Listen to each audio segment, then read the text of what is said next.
Yeah, I just want to make a statement and confirm on some of the stuff that you're saying. I got grandkids at Dalloway.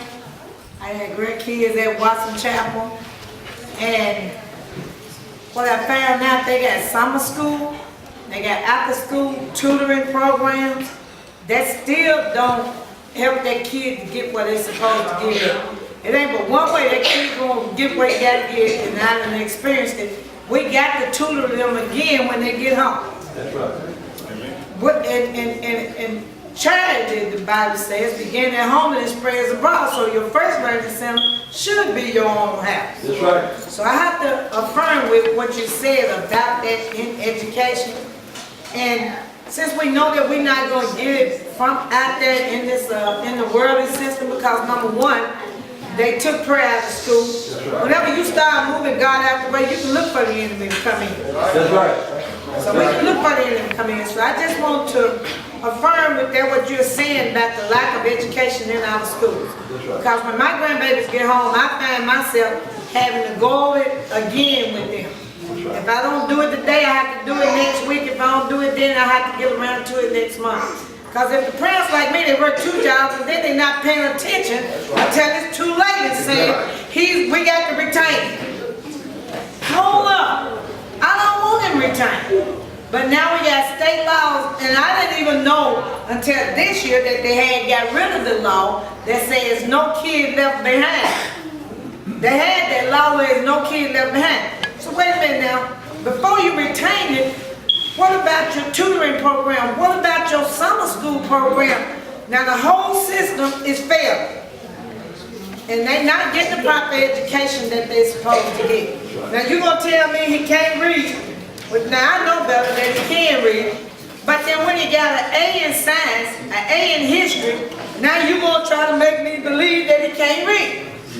That ain't going to work. That ain't going to work. I agree with you. Let me say this to you all under the sound of my voice. I can go on and on. We can talk about the problem, and there are some solutions. But the question boils down to what are you going to do tomorrow? Parents don't know. I run into parents all the time. If I say something about Marcus Garvey, there are black people who do not know who Marcus Garvey was and what he did. There are black people that do not know our history. But the question is, what will be taught? And who will have the courage to teach? Thank you all for listening, baby. Amen. Y'all give him a round of applause, everybody. Y'all give him a round of applause.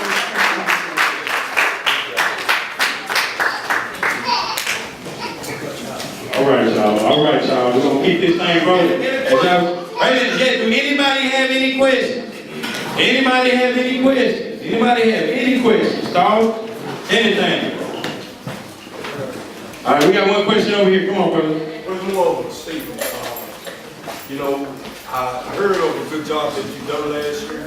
I wasn't able to make it. I heard you were speaking today, and you one of the ones that wanted to come here to speak. I appreciate everything that you've done, everything, and I just want to let you know I appreciate it.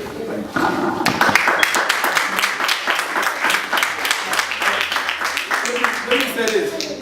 I'm going to have to leave early. This is my protocol director. There are 2 DVDs of documentaries that were produced by black psychologists called Hidden Colors 1 and 2. I was given the privilege of having both of them. I want you all, if you would like a copy of that DVD, to make sure you give your contact information to my protocol director here, and we will mail you one free of charge. Now let me say this. Those, what's in those DVDs are the combination of scholars, black scholars coming together, dealing with our issues and providing solutions. We need to have some point where we come together during the weekday. Let's hear what the black scholars are saying about our situation and how to solve our problem. And let's discuss it and see how we can implement some of that stuff in Pine Bluff, Little Rock, Arkadelphia, because we are responsible for our community. We are. Nobody outside of and do what needs to be done. It hasn't happened in all of these years. And the Coroner Commission said, when Dr. King died and over 100 cities burned, though you know that the Coroner Commission gave President Lyndon Baines Johnson certain recommendations dealing with economic development and education for the black community, and he rejected those. 30 years later, the Coroner Commission reassembled, and they did that same study. You know what they found out? That black people are in a worse condition today than they were during the Civil Rights Movement. It's time for us to get together.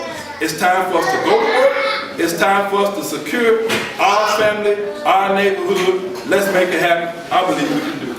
Man, y'all give him a round of applause, everybody. Y'all give him a round of applause.